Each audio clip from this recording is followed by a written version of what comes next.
আমার দুষ্টু মিষ্টি ভালোবাসার বন্ধুরা কেমন আছো সবাই? আশা করি অনেক অনেক ভালো আছো। আমি তোমাদের নীলু আপু চলে এসেছি নতুন গল্প নিয়ে। আজকের গল্পটি শুনলে তোমাদের দাঁড়িয়ে যাবে, তাই গল্পটি শোনার আগে অবশ্যই হেডফোন ব্যবহার করো।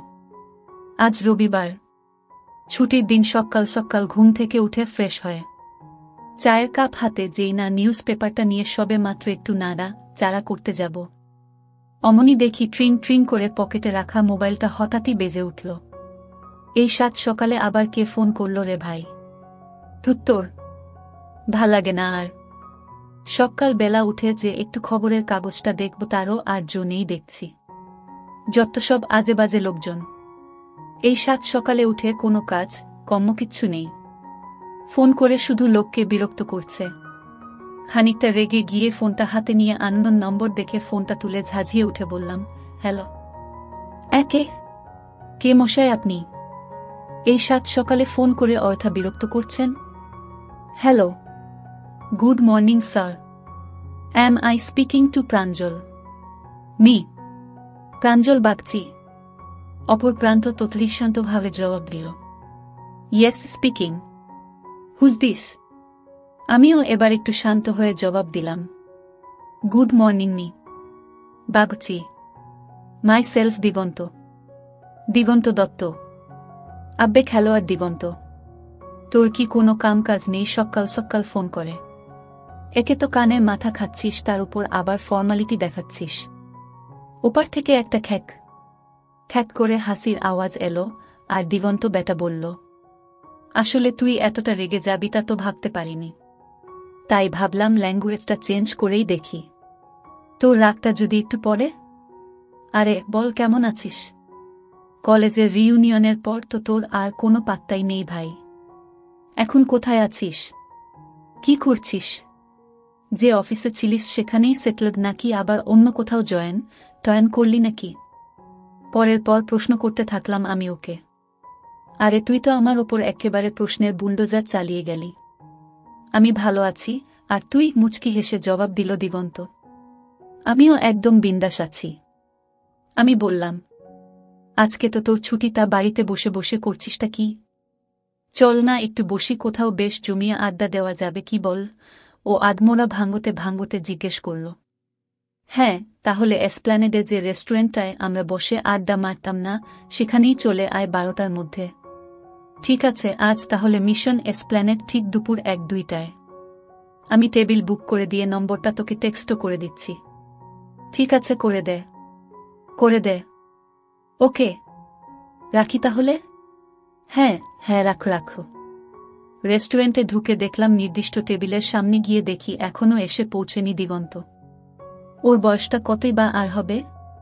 হয়তো আমারই মতো হবে, বছর 34। আমাদের বন্ধু মহলের সব থেকে সুন্দর দেখতে বোধহয় ওই ছিল। যেমন ফর্সা তেমন লম্বা, আবার তেমনি জিম করে পেটানো নির্মেদ একটা চেহারা, আর হাইটটাও খারাপ নয়, 6 ফুটের মতো। মেয়ে মহলে ওর দারুণ কদর, একেবারে অ্যাটিটিউড। ওর কিন্তু কলেজের মেয়েদের দিকে খুব একটা বেশি আকর্ষণ ছিল না। বৌদি থেকে এয়ার হস্টেস কাউকে বাদ দিত না ও। এরা সবাই নাকি ছিল ওর ক্লায়েন্ট। কলেজে পড়তে পড়তেই এটাই ওর পার্ট টাইম জব ছিল। বলতে গেলে পাক্কা মেল জিগোলোতে পরিণত হয়েছিল ও।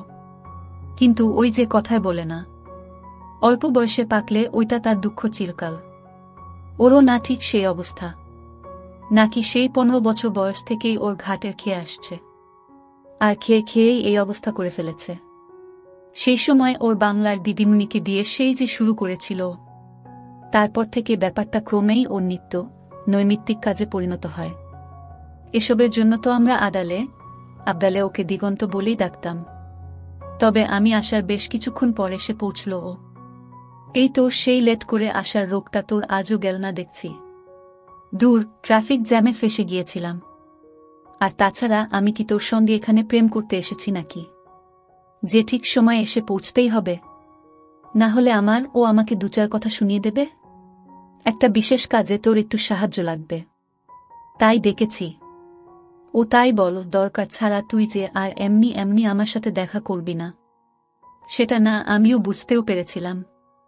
নে, এবার আর ভনিতা না করে আসল কাজের কথাটা বলতো।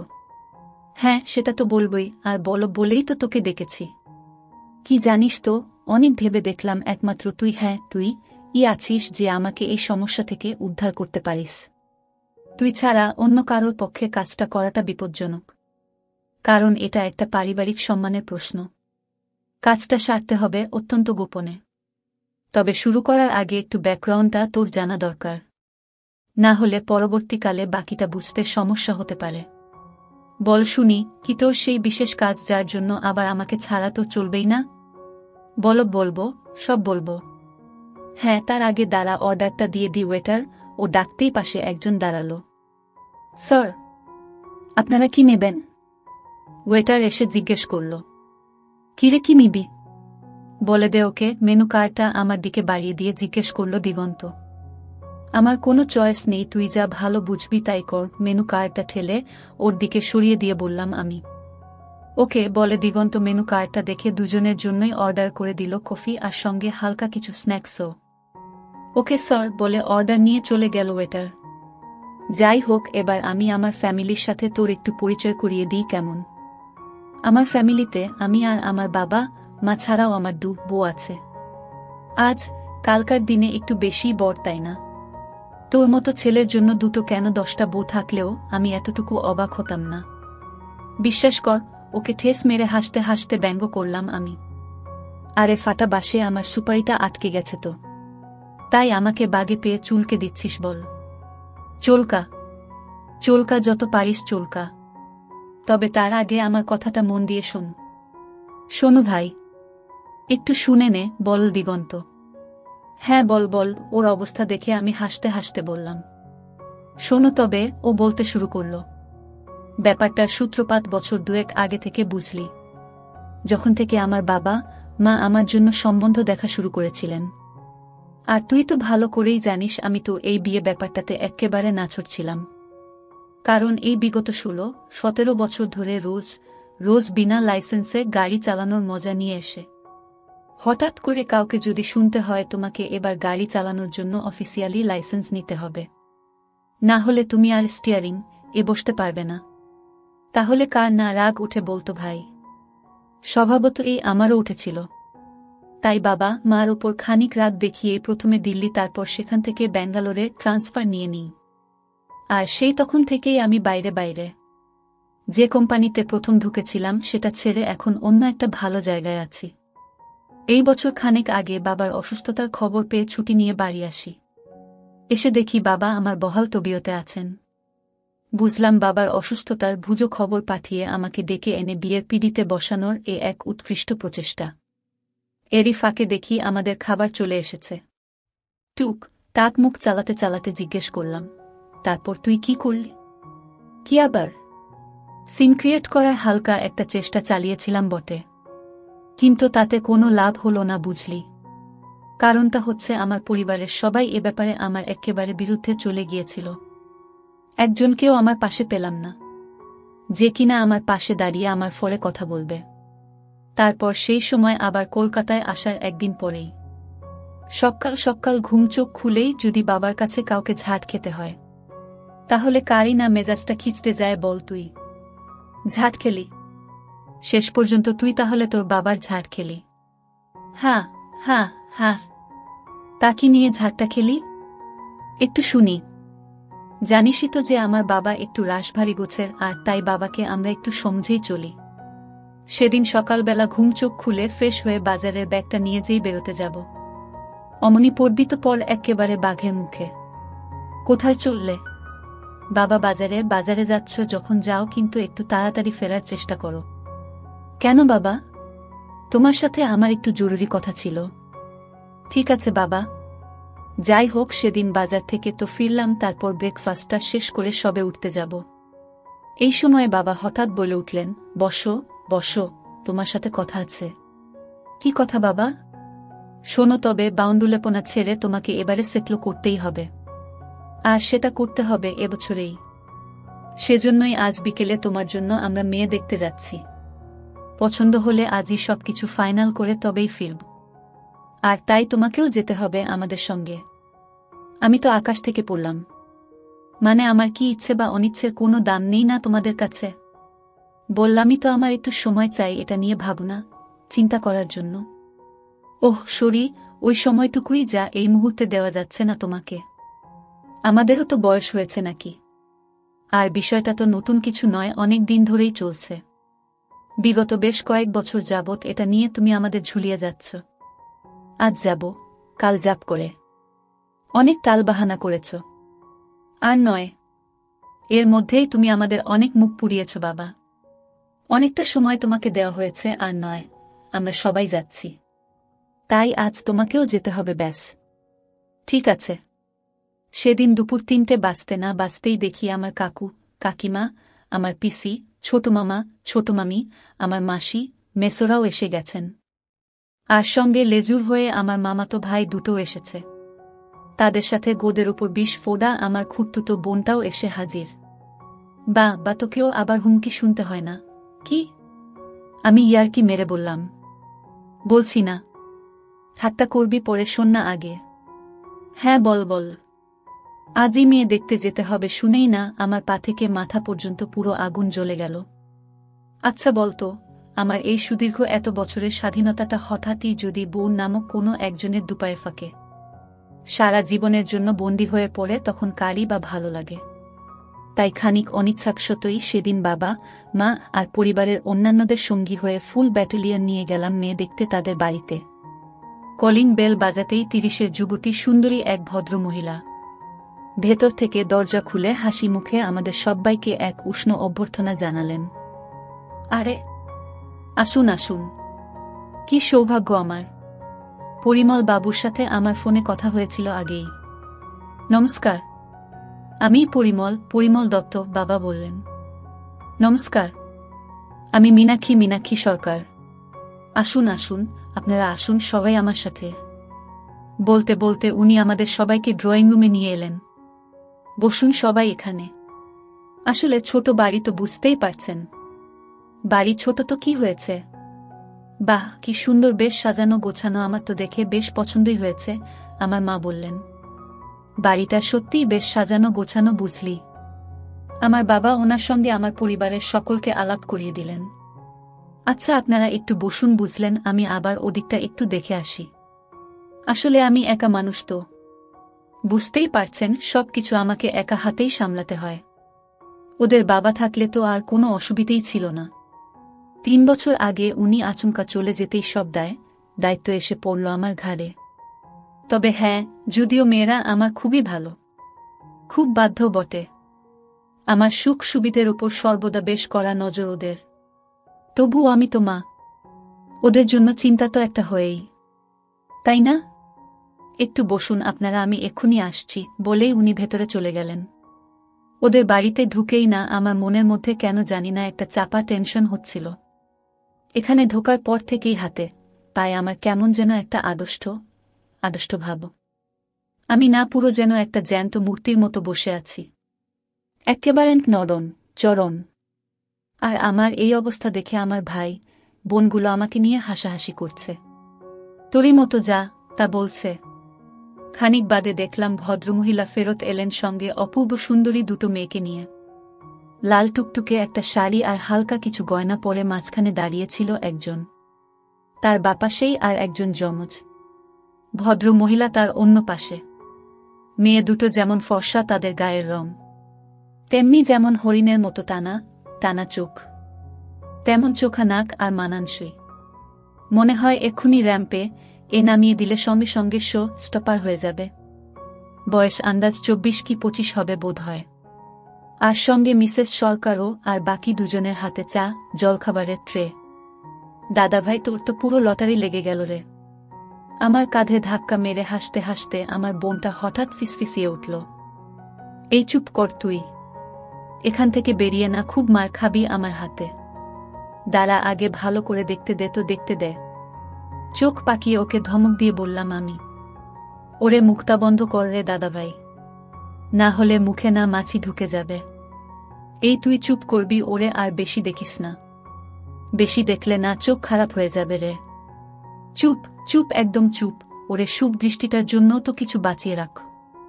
আমি ওদের দিকে তাকিয়ে অল্প অল্প হাসতে হাসতে সবার অলক্ষ্যে কাকন মানে আমার বোনের থাইতে একটা হালকা চাপড় মেরে বললাম, তুই আপাতত একটু চুপ কর প্লিজ, তোকে আমি পরে দেখছি। এদিকে ওনারা হাসি মুখে ট্রেগুলো আমাদের সামনের সেন্টার টেবিলটায় নামিয়ে রেখে বললেন, নিন আপনারা একটু। যত সামান্য আয়োজন আর কি। এই আমার বড় মেয়ে তৃণা, আর ও হলো আমার ছোট মেয়ে তৃষা। তৃণা মা আমার। ট্রে তা টেবিলে নামিয়ে রেখে গুরুজনদের সবাইকে প্রণাম করো। হ্যাঁ মা। তৃণা মুখে একটা মিষ্টি হাসি নিয়ে বড়দের সকলকে নমস্কার করে বলল। প্রথমে ও আমার বাবাকে দিয়ে শুরু করল, তারপর একে একে সকল গুরুজনকে।